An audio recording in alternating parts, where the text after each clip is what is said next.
Welcome to the first episode, take two. Now, hopefully, this file doesn't get corrupted.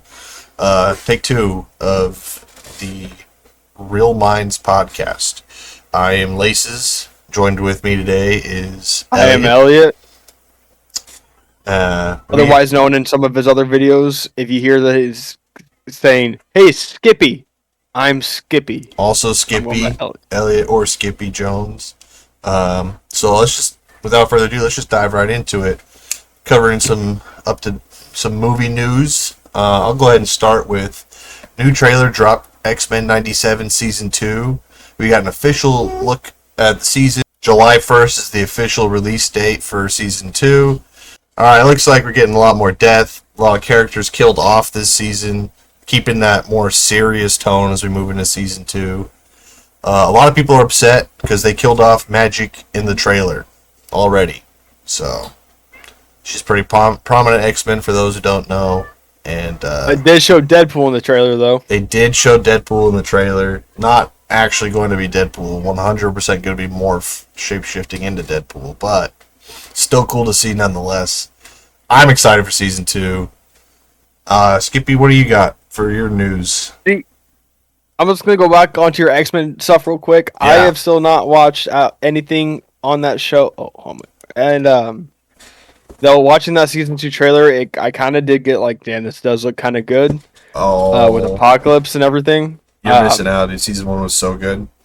No, I know. You told me that you've laughed, you cried, you just had some more, like, it takes me a bit to get into a show like that, but it does look good, so I might have to actually start watching that. With my news, I got Odyssey. I'm very excited for Odyssey coming out. Who is? No, I don't know. I don't know historical accuracy, even though that is a big criticism on the trailers that it's showing about how the outfits and their armor don't match up with how they actually were. But here's the thing about historical accuracy. We didn't have Cyclops back in the day. At least we don't know we did. But I'm excited. You know, we got some great actors in there. We got Robert Pattinson. We got John Bernthal, Tom Holland, Matt Damon, Zendaya, Anne Hathaway. Just the list goes on and on. It's looking good. I'm excited for it. We'll see if that's historically accurate. Yeah, it just looks like a good movie in general because I really like the story and how they tricked that Cyclops, but I'm sure there's more into it that I didn't actually pay attention to in history class or English whenever we learned about it. No,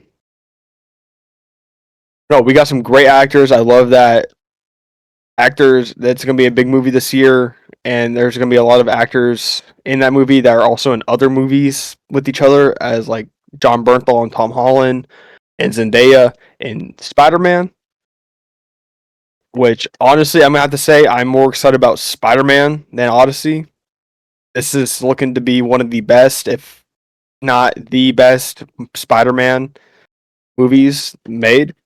First two, even though was Tony dead in the second one? Tony's been dead for two of them, yes. Oh yeah. Tony was dead in the second one. People are saying like, oh, even though he was dead, like in the second one, like I'm kind of got still carried by him just because the technology he had at the time as a 17-year-old kid, 16, 17-year-old, 16, 17-year-old kid. But it's really shaping up to show us the struggling early 20s trying to make money while staying depressed era. Yeah. Which that's relatable. That's relatable with all of us at this time.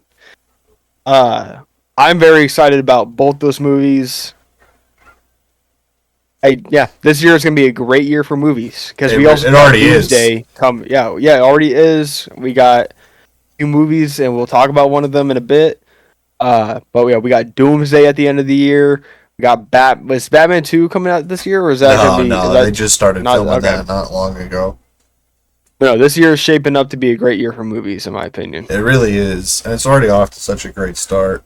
And like I was saying, like I used to have gripes with Tom Holland's Spider-Man. He was very reliant. You know, Spider-Man in the comics at his core, it's a very self-reliant character, and I feel like after number 3, when he lost Aunt May. Aunt May hit him with the great power, great responsibility line.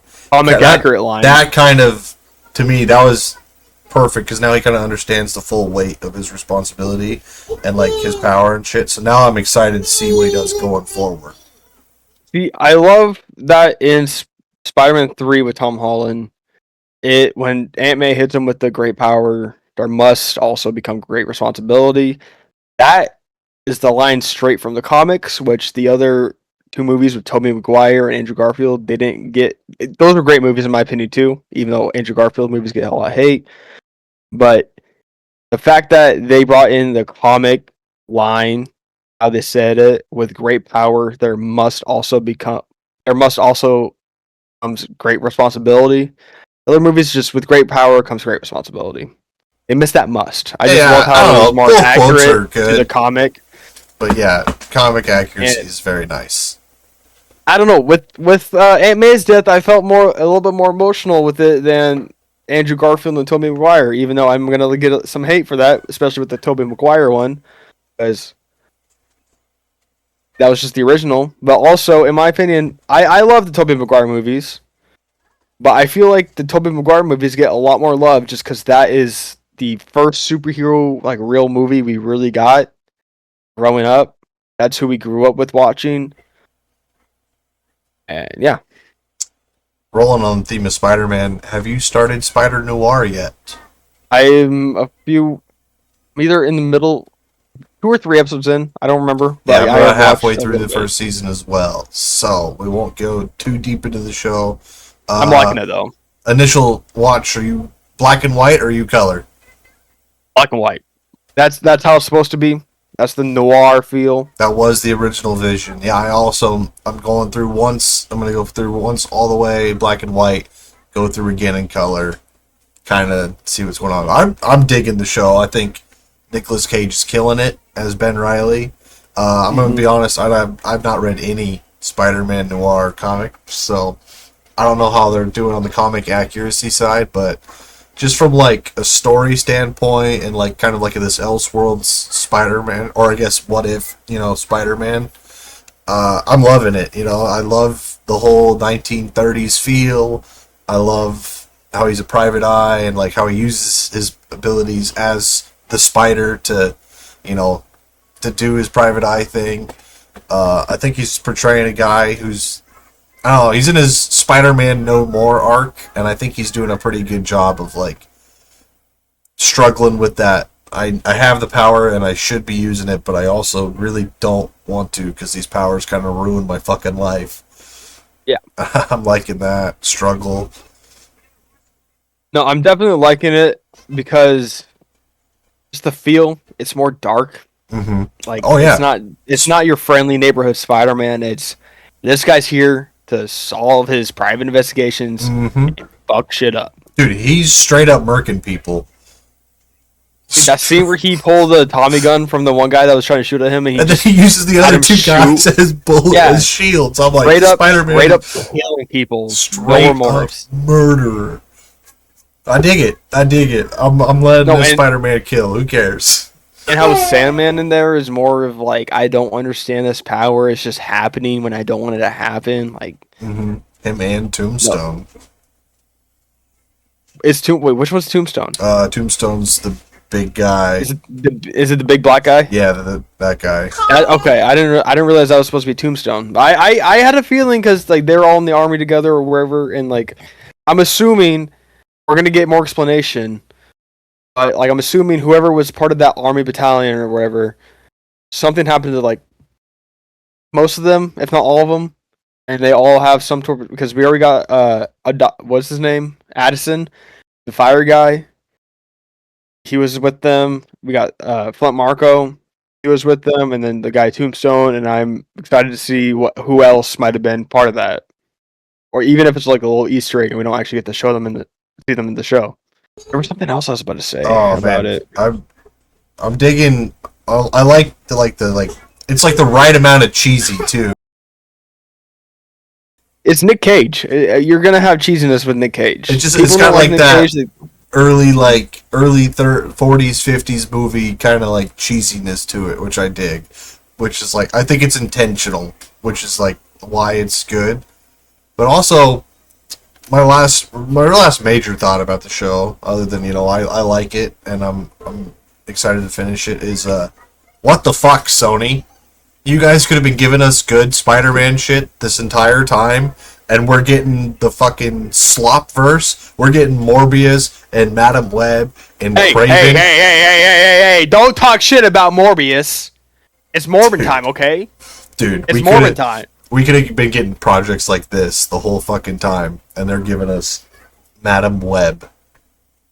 Fuck you, Sony. About Madam Web, but we won't get into it. I could say too much, and it'll just take too much time. All right. We could have a whole episode about me talking shit about Madam Web. All right. Let's break away from Madam Web and move on to Mandalorian and Grogu. You want to talk about that? We went and saw that opening Friday. A week or two ago, almost. 2 weeks now. I don't know how much I'm gonna be able to remember it by, but no, I really liked it. I think it was a solid, fun movie, but it wasn't great. If we're being honest, like from a movie perspective, it's kind of crazy that Dave Filoni's made 2 major flops of a movie, both with Rada the Hutt in it. I think they kind of made Mandalorian and Grogu like as if they were making a season 4 for it, and then decided we don't have enough. Let's just make this a movie. That's kind of how I felt too. It felt like 3 or 4 episodes of Mandalorian kind of compressed together and put in the movie theater. Yeah, because I was thinking that whole sequence when it was just Grogu taking care of Din Djarin, the Mandalorian, that could have been an entire episode. Mm-hmm. And I feel like that whole section of the movie kind of messed up the pacing of it for me. It felt like loved it though. I enjoyed the scene. I enjoyed seeing Grogu because let's be honest, we're at 3 seasons in a movie of Mandalorian. Grogu desperately needed some more character development. He should be way more advanced than he is, just from like a technical standpoint, right? Like he's still eating the controllers and doesn't know the ship's buttons.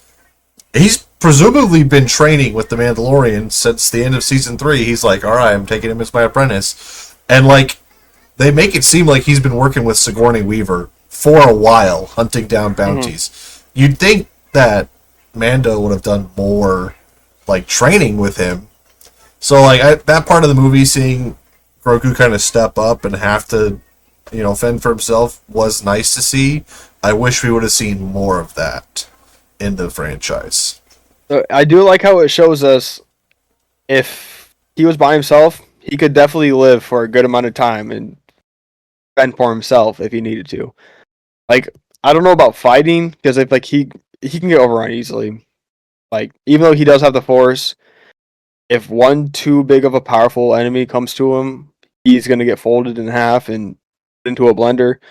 But he was able to keep the Mandalorian alive. He was able to keep himself alive, though he was scavenging for food, and though most of his protein that he got was from those fishes that he stole from another guy that caught them, it still showed he knows what he has to do to survive. He does. He knows ball. Things I really liked about the movie, though, was Rada the Hutt. Holy hell. I loved watching him fight. I loved watching him move. Because, like, in the expanded lore of Star Wars, the Hutts are like this major powerhouse crime family, and they run the Outer Rim. Like, no one's more powerful than them. Like, and it's like, how did these fucking lazy slug things become this powerful thing? It's like, well, we get a little taste of that with Rada the Hutt rolling around, fucking throwing down in the gladiator pits. That shit was dope. I loved seeing the Hutts, biblically accurate Hutts. That was very enjoyable because, when you think of the Hutts, you think of Jabba the Hutt. He's just on this little stage with Leia and chains and shit, and you see all of his goons doing all the work for him. He's kind of just the rah rah, do this, do that. Mm-hmm. And you're like, how is this guy? He can't move. How is he the powerhouse? And it shows you back in the past, They just must have been. They must have had some crazy motion to get all that power, and to the Dude, point where that it was like just dive fear. and roll shit that he was doing all the time, that shit was insane. I loved Yeah, watching him fights. and Easily the highlight of the movie was the fight choreography. oh yeah, and even they don't even have to be that big. Like we saw the twins almost not. Well, Rod of the Hutt still won, but they all still fell down that pit. Like the twins, even though they weren't as big as Rada, they were still kind of holding their own. For even though they weren't super like athletic like Yeah, Rada. but it was also a 2v1, so Yeah, it was a 2v1, but it was cool to see how they actually get to move, how fast mhm. they can actually be. They're not just some slow slug. No, I liked that a lot. I think another really good thing they did in this movie is they made the environments feel alive organically, right? Like Hmm. every planet, every city, every scene, there was 1,000 things going on. You look at the background and it's full, and like each planet is unique and different.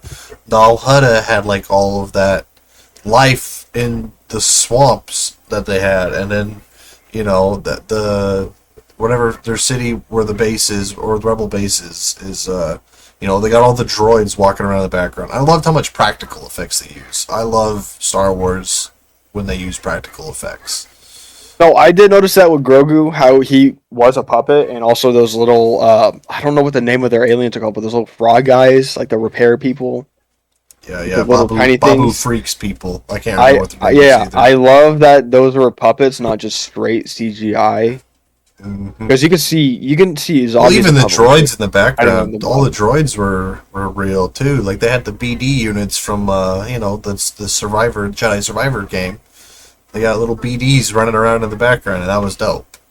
Like, and they You were they know, were real. Like they could have easily shortcut and CGI'd that, but they're like, nah, put a live one out there. another thing I really like about the movie is with all these movies and all these big actors, it just needs to show their face. That's how they get their money.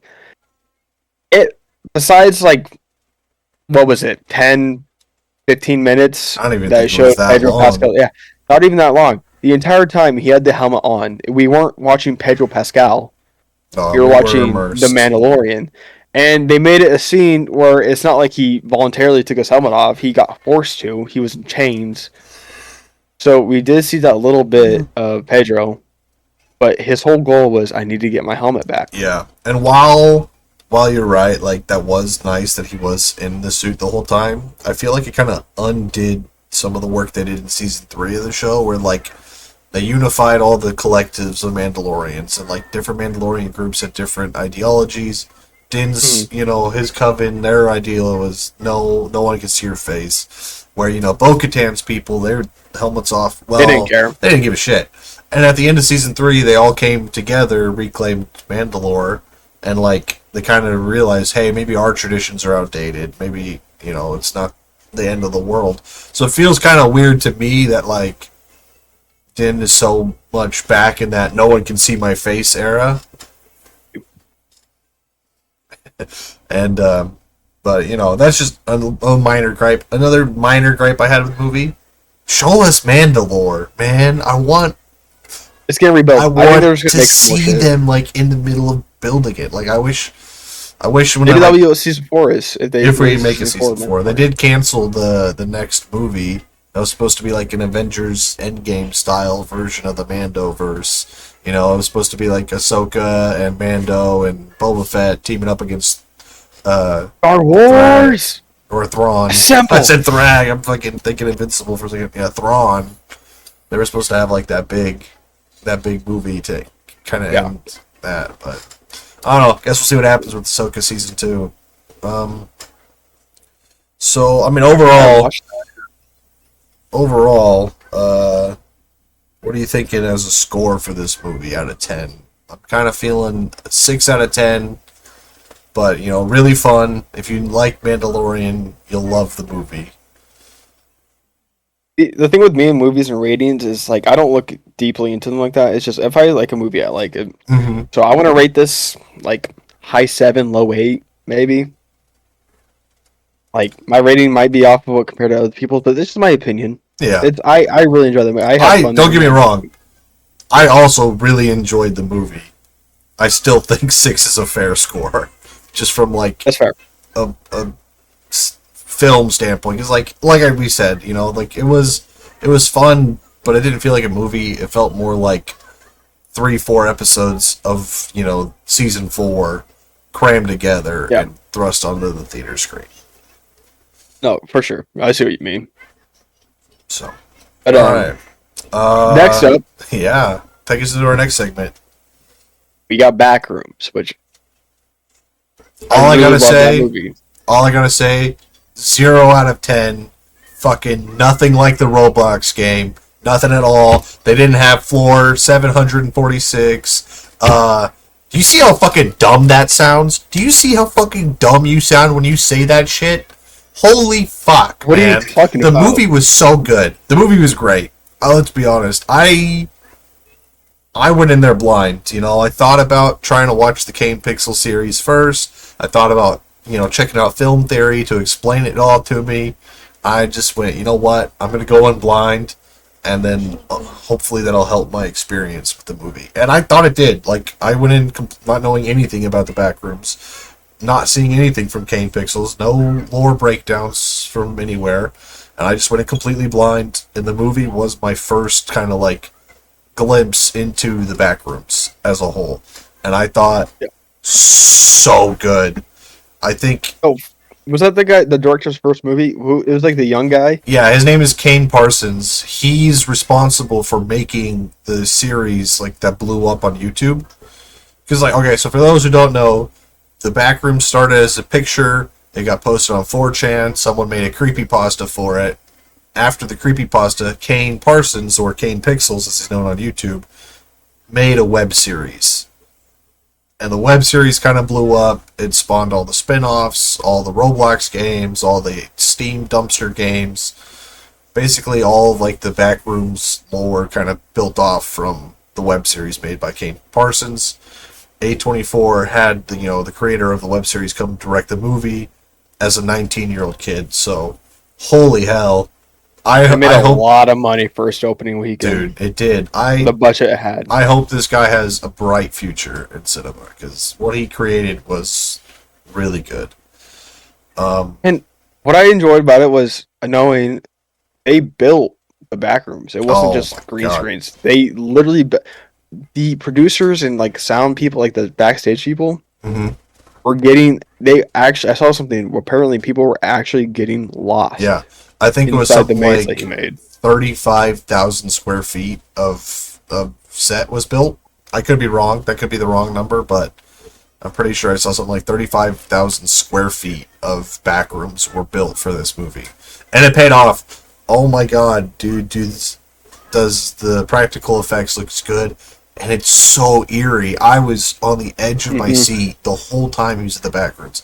Some people I've been seeing or been complaining about like how long some of the shots are in the back room, just because like it's slow, it's going on for a while, and nothing's really happening. But like I think those shots are important to build the tension. Like, I don't know, to me at least, it felt like the longer we were in the back rooms, the closer we were to something bad happening, and that raised my adrenaline the whole time. No, so I've been seeing some hate about it, about how he can just go in and out if he finds the right spot. And like that's not the point of the Backrooms. Is if once you're in there, you're kind of stuck. You can't just leave from where you came in. Yes and no. But there's so also, I started the but series. there's also some other shit where it's like it's the no clipping part where those doors they can be open for minutes, hours, days. Like it's just chance. There's just a chance that his store happened to have that doorway into the back rooms. At the time, it was, and I think it's. Don't get pissed off over some shit like that. It's the Backrooms. There's no actual like historically accurate thing. It's all made up. Well, even in like, so I did start the Kane Parsons series after watching the movie. I've been watching them on YouTube, and like the main company, that Async or whatever, the guys who Phil works for at the end, they have a base set it like they have a door that consistently works. Through that door, they've set up a control room in the Backrooms. Right? Like they are willy-nilly at will just going in and out. So like that seems like a dumb complaint to me because like it does seem like these doorways are just open and you just have to find them. And they even say that in the movie that they're opening more and more. I wonder if it's like if you so like they bring wires and cords through the doors for like the power shit. I wonder if they made it so like if you have something currently going through it, it won't close. So if you have something currently passing through the door, it's just it'll stay open until you have nothing passing through long enough. But I also really I don't know how far you got into the thing, but there's you probably I told you this already, but there's levels to the back rooms. That's just level 0.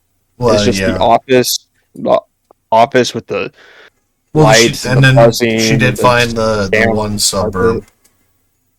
Yeah, so there's the suburbs, but that's not exactly how the level is. As he's running through, we see the pool rooms. We see the pool room is level 2 or level 1 technically, because the office rooms are level 0 in the back rooms. We see the Christmas room. Yeah, I do wish. Talk about terrifying, dude. That room was terrifying. The Christmas room. I don't think. Yeah, no, the Christmas room was terrifying. I don't think people notice this when they first go down that slide. First off, I would like to say how it wasn't just go down the slide, get scared, come back up, and explore more. It was instant bad shit happening. Yeah, no, I liked how they didn't escape the bad shit. Yeah, he gets up. You think, okay, all's good. Nope. Yep. He's pulled down. Gets yoinked. And I don't think people notice this because I had to point out to Jack when we were watching it. In that down the slide, and there's like all the clothes. There was a human head peeking out of a pile of the clothes. Was it the head? It looked like one of the cutouts. That's what I thought I saw. I thought it was one of the cutouts because I saw the torso next to it too in that pile. I didn't see a torso, but I saw the torso with the speaker. I think you just saw the cutout. I could be wrong. It could have been like one of the because the cutout's like a pirate. It didn't look. It looked like a woman. It could have been the back, like the guy from the found footage at the start. That's another thing. That I like how they did the found footage to pay homage to the thing, but at the same time, I feel like the movie could have used less of it, if that makes sense. Like, I don't know. That's the whole point. Is found the Backrooms is found footage. I get that, but like, I don't know. I feel like I don't know. It just kind of bugged me a little bit. That's just my own personal gripe with the movie. I think that we could have used a little bit less of it. Like, I think the found footage cold open, awesome. I loved that. I think when we're looking through, the boyfriend's POV, that was great. When all hell broke loose, I don't need the found. I do and I don't. Like, I don't need Clark to be holding the camera and running around.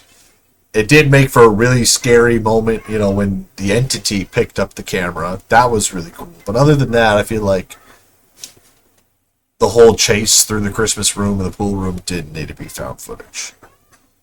What I like, remember that scene when the woman was running away from the monster and she got to that part where she had to go up those stairs that was over that giant pit and it was all the rooms and looked like an infinite pit down with all the open rooms. That kind of reminded me of the hotel level, which is a real hotel that inspired one of the levels of Backrooms. There is a real hotel where there's like this outside part, but it's actually inside. Yeah, the courtyard, and it looks super eerie when you're there, and that's what that reminded me of it. And I was really hoping that they were gonna get to that part, but it was all just the office. They did hint towards the other levels, like the pool room. Yeah, and I think Christmas there might be plans to make a sequel, especially with how popular this one was. They would have to be different people, though. I would you can't use the same. I think we could focus on maybe Phil. Our Duplass. I love that guy. Yeah, I think. Or Duplass. I don't know how to pronounce the last name. I don't know how to pronounce the last name either. But if we get a Phil-centered sequel, that'd be dope. Because then we could explore more levels, right? Like, if we're focusing from Async's POV, they have a little bit better understanding of the Backrooms. So I feel like it'd be easier for them to explore further out into the Backrooms and not have it feel just like, oh yeah, we're actually just doing that now. Like, I feel like if random civilians were just running through levels of the back room that feel kind of cheap. I feel like a good way to go for a sequel would be to have async be like the main focus, and then because then feeling or seeing all the different levels feels earned, because like this company's been here, it's been putting in the time to understand it, explore the back rooms. At the end of it, when she was Mhm. getting interviewed by Phil, Yeah, um, it kind of seemed. This is how I took it. It kind of seemed like Async. They were also stuck in there for long that's enough, and they figured out how to just live, and they found like those houses, and that's how they're living in there. like the web Also, series, right? Like they have a hmm, base in there. They have set up a control room in the back rooms, and you see in one of the videos that like the async guys are just walking around in there, no hazmat suits. So like, yeah, I think you're onto something. It did very much feel like she was still in the back rooms when he was interviewing her. oh no, she was. That was the back room. They were in the Yeah, back room still. one As he was hundred talking percent. about, because when he was talking about them, he was saying like, Yeah, present here, tense. like, what do you know about this place that we're Yeah. in? So, Oh no, I uh, really enjoyed that I movie do too. for how it What do was. you? So I don't know. I have a theory about the entities. I could be completely way off the mark, but my kind of like theories is right. So like the whole how they explain what the backrooms is like this place is a memory of a memory of a memory, right? Mhm. And it's like I think the entities. I'm going to keep calling them that the entity. I've heard people call them the still lifes too. I kind of my personal theory. I could be wrong. Is like it kind of takes your worst trait or characteristic, and that's what it remembers, right? Like Clark. The Yeah, worst thing about Clark was his anger and his aggression, and that's hmm, why his entity is this big, fucking the hostile pirate thing. thing. Yeah. And it's like, and but I the reason I think that it's like kind of like your worst character trait is because when we see the therapist at the end, I can't remember her name, but when we see I don't her remember now. her entity version, her backrooms version of herself, right? She's stuck in a chair, not moving, just kind of staring at the floor. Then we see like through all of her flashbacks and stuff that she felt kind of like trapped, and like she was that was basically like her as a kid was just stuck standing still because of the shit going on with her mom. She was stuck in one place, couldn't really move. Her whole like therapy speech is about like, do you feel like you're just watching your life through a window, just sitting down, not being able to do it? So I think that's kind of like my backing up of like my theory is like her still life is kind of like the worst trait about her is her inability to act, and like Clark's backroom version was his anger and shit. No, yeah, I see what you're saying there. Like, I was thinking like the entire time, like that monster. Mm-hmm. We obviously it shows in like that is Clark. Like that Oh, monster was portrayed 100%. by Clark because he was the pirate in the beginning when he was doing his advertisement. Mm-hmm. It took on the form of him because there's a part of me thinking the monster is Clark. Mm-hmm. And there's just two versions of him. There was the version of him that was, oh, I'm happy living here. Yeah. And then the monster was, like how you said, his worst qualities, the Yeah. rage. And, like, no, I really like it. The thing with Backrooms, though, Mm-hmm. that people don't like too much about how people have made it now, it originated from the picture, and then people started making the lore. But one of the original things was there was no real proof of a monster running after you. It was more the thought of like I can't remember the word that they would use, but it was like the feeling that there is something watching you and chasing you. But there was never actually like when you're in the woods and you're like, oh, I think something's you have that feeling like I think Mm-hmm. something's watching me. That was the whole point. Whereas I think that there's There something might watching be me, not something in here with yeah. me. There might be something in here, and it never actually originally Yeah. back in 2016 or whatever the backroom started. Mm-hmm. The 4chan post. Yeah, it was the like I think there's something in here with me, but it was Yeah. never for sure. But And people have made it a more horror thing. They made that big black monster with the well, kind of cool that voice. monster is from Kane Parsons' series, right? Like his Yeah, YouTube series. Since episode 1, there was an entity in the back rooms with you. So like, I hear people's complaint, but at the same time, Kane Parsons made the series on YouTube, and then he got to make the movie. So like, and he said himself that the movie is just another episode of the YouTube series.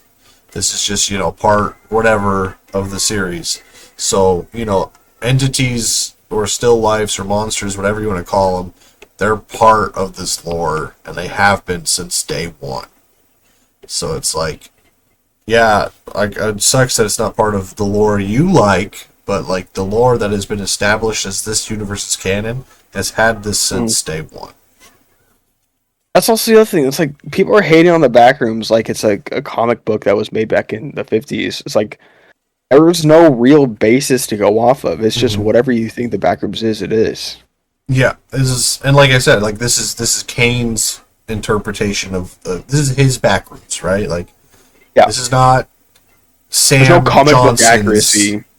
Backrooms. This is not 4chan's Backrooms. This is this what we're watching is Kane Parsons' Backrooms, and like if you were a fan of the YouTube series, he is just expanding his vision to the silver screen.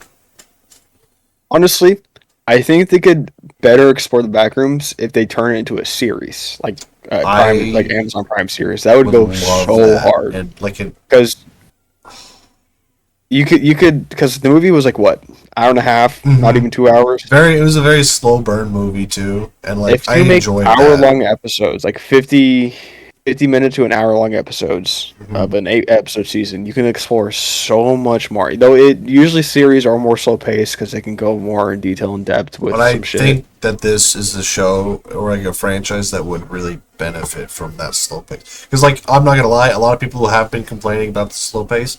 I think that's what made the movie as good as it was. No, I think taking your time like that, I think they did themselves a real credit of not showing the entity until the very end of the movie, like when they were forced to show the entity, right? Like, yeah, and it just came in and goes, "Oh, this is this lady. Like she's just she was just leaving. Don't worry." And he just picks him up. Yeah, yeah, but like I think because like let's be real, like I even though I love the practical effects, the entity kind of lost its fear factor for me once we saw it. Like, it looked good, don't get me wrong. Like, the design of it looked cool. Yeah. I liked the design. It just, I don't know. Once I could have a face of, like, what's after me, it was less scary to me. So I think that a show would be good because, like, they could drag out the monster long time and, like, just have, like, being in the room or in the Backrooms is the threat. Which is what I liked about, like, the first couple trips he went in. It was very much like, all right, you're in this place, you feel like something bad's going to happen. How long until it happens? And every second I'm in there, it's like, okay, it's got to be soon, it's got to be soon, it's got to be soon. And I liked, like, that's how the movie kind of got me on my adrenaline going to me, if that makes sense. See, I have to disagree with you on how it lost the fear factor when it showed what the monster actually is. The thing that scared me the most is with any movie is when it's chasing you and it's just an arm length behind you, but you're barely fast enough to stay just enough far away where you can run away and it can't reach you. Well, that's why I like the first chase scene, right? Because like you got that claustrophobic feel of like it's right on your tail, but you didn't see it. So you knew something was right behind you, but you didn't know what it was. And I think that's scarier than knowing what exactly is behind you. And that shit is fast. I remember, so it got up those stairs quick as fuck, because it's probably stepping up 3 or 4 steps at a time. Or like, farming at the top of the staircases. No, when they were in the top floor of the furniture store inside the Backrooms, and like she tried to leave the door, but there was no real escape. It wasn't the actual furniture store. Yeah.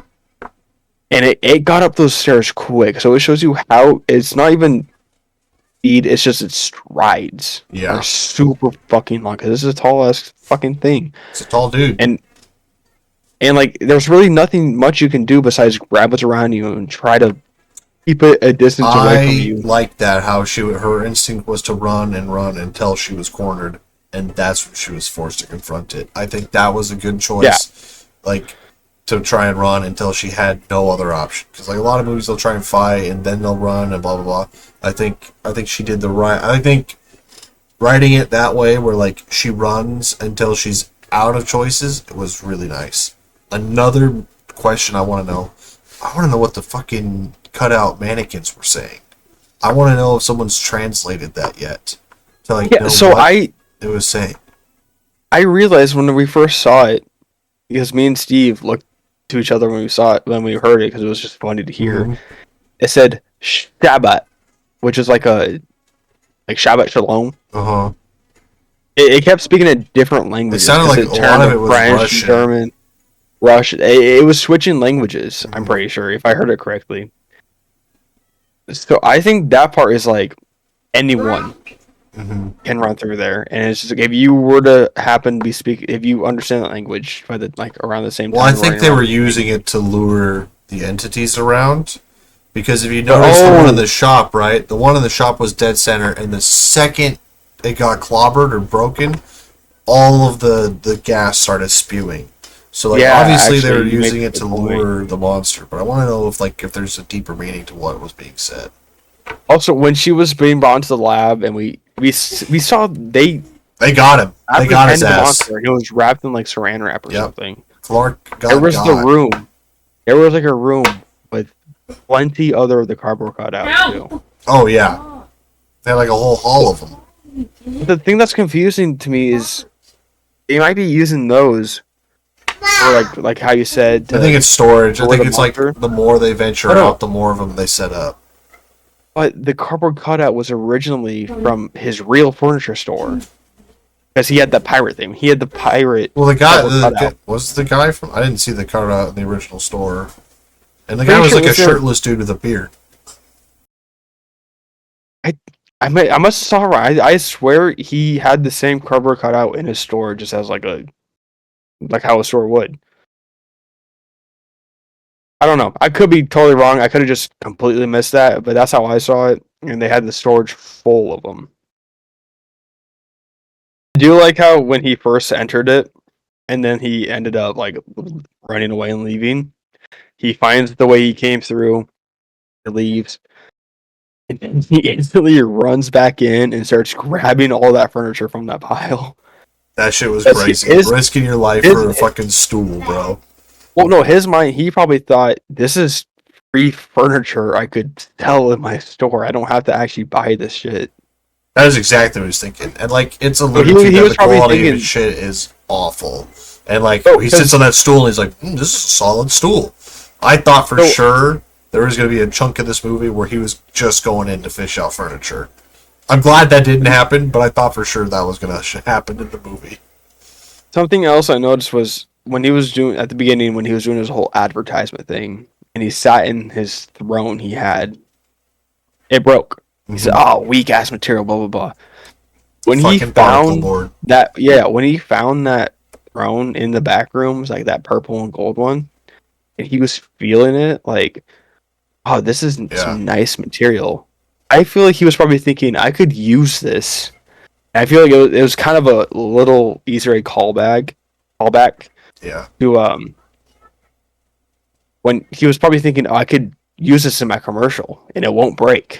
Yeah, no. I could replace this chair with the one I just broke. That's kind of where I was at. That's why I thought that was his businessman mind thinking at first. That's kind of what I thought. Why I thought there was gonna be like a chunk of the movie where like I thought we were gonna get a little bit more like trips to the back rooms. Like I thought there was gonna be like 3 or 4 trips like throughout the movie of him just like going in, fishing out furniture, venturing a little further, fishing out furniture and shit. I kind of thought that's what the vibe was gonna be. I'm glad that it stuck to like the couple trips in because first trip, walk around, cool, goes back with his employees and the camera, and then the last trip is the therapist. I thought that worked out to the movie's credit. I think maybe if we had been like going back and forth more, like I thought was going to happen, it would have lost some of its fear factor. So I'm glad that they did what they did. But like, holy fuck, man, why would you go back? Dead ass. Like if I was Clark, bro, I'd go in, I'd be like, that shit's cool. Thump, thump, thump, big ass footsteps. I'm sprinting the fuck out of there. I'm boarding up the basement. I'm never going to that fucking basement again. On that topic on why would you go back into there, as of right now, this is my opinion on it. I'm sure if somehow real life this actually happened, my opinion would change. But as of right now, if I were to be walking and I notice my hands going through the wall and I peek in and see what's on the other side and I see the back rooms, right then and there, this is just my mind right now. I'm sure if it actually happened, it would completely change. I'd actually get more scared. But as of right now, I would go in there thinking this makes nothing else in the world matter. The fact that I can do this, like nothing matters. I'm going in there and exploring, and if something happens, then something happens. This changes reality completely. Like I don't care about the dollar and the dime anymore. It's true. I mean, Like I'm exploring this shit. I'm not. I'm not exploring this shit. I'm calling someone more qualified. I'm saying, yo, check out what I found. Y'all can go in there. I'm not going back. Okay, and you know what? If you were to contact the government and say, "Hey, I'm reaching out to Async right now, bro." If you were to reach out to whoever it is and you're like, "Hey, I'm no clipping through my wall right now, and there's an entire different pocket universe," they're getting rid of your ass. Nah, bro, they're offering me the hush money, and I'm taking it. I'm taking it. But see, I feel like people get off the hush money, but the government's like, "How well can we trust them?" Back of the head. Crazy how he committed suicide by shooting himself 27 times in the back of his head. That is crazy. I don't know, man. If I was Clark, though, if I was Clark and I went in and I left and nothing happened, I'd probably go in a couple more times. But, specifically since something large and scary was chasing me, I am not going back in there, bro. Oh, yeah. If I went in there and there was, some huge entity... Nope. Sure. Yeah, but until then, I'm exploring that shit. Oh yeah. Yeah. And if I don't run into an entity, I'm probably going back. You know what I wish he did? I wish he stayed close to walls and rubbed his hand against them. Yeah. To see if any other possible doorways. That's cool. That's actually, I would be marking exits like that too. There's no way that was obviously wasn't the only one because Async is in there. They have a different one probably. Well, and like Phil says again, they're opening up all over the place. They don't know why. Yeah, and that brings me back to the point. If they're opening up all the place, they probably close after a certain amount of time. I wonder if Phil was there long enough. Close them. I know it could be different with this director and how he wants to do it, but usually it's how I said earlier. I thought Phil said they weren't able to close it. I don't know. I must have forgot or not got that part, but usually, some of the stuff I saw, some of them stay open for hours, days, years. It just depends. Yeah. Also, there's a chance that Async just doesn't know that yet. That's true. Maybe the ones that they found just happen to be the ones that are open for years and years. Yeah, that's true. Dude, imagine being that living in that control room in the back rooms and the fucking door just shuts. How am I supposed to get out? But no, I would definitely rate that movie a solid 9. 9, I'd say. I'm gonna say 9 8 out of 10 for sure. High 8, low 9. I like that. We'll give it an 8.5 on our Letterboxd page. Yeah, I really enjoyed that. I had a smile on my face the entire time. Yeah, it definitely made, not a lot of movies scare me. That one had my adrenaline pumping, dude. Horror movies are too predictable. This one was more eerie. You don't know what the fuck is going to be around the next corner because it could just be a dead end. Good. Yeah, I liked how it drug it out. I liked how it made you feel every step because, it did. I don't know. Each step added more and more tension to me, at least. Some people are saying it took too long, but like I'm saying, it added more and more tension with every step taken, and I like that about the movie. I think that works to the movie's advantage. If you thought it was too slow and that's why you didn't like it, I could see that's a valid criticism. If you're criticizing this movie because it didn't look like your fucking Roblox game, stop watching movies. Please never watch another movie. Let us know what you guys think, what you guys thought of the movie. Let us know what movies you're looking forward to. Give us hot takes about movies. We'll review next episode down in the comments below. Thank you all for watching. Peace. Night.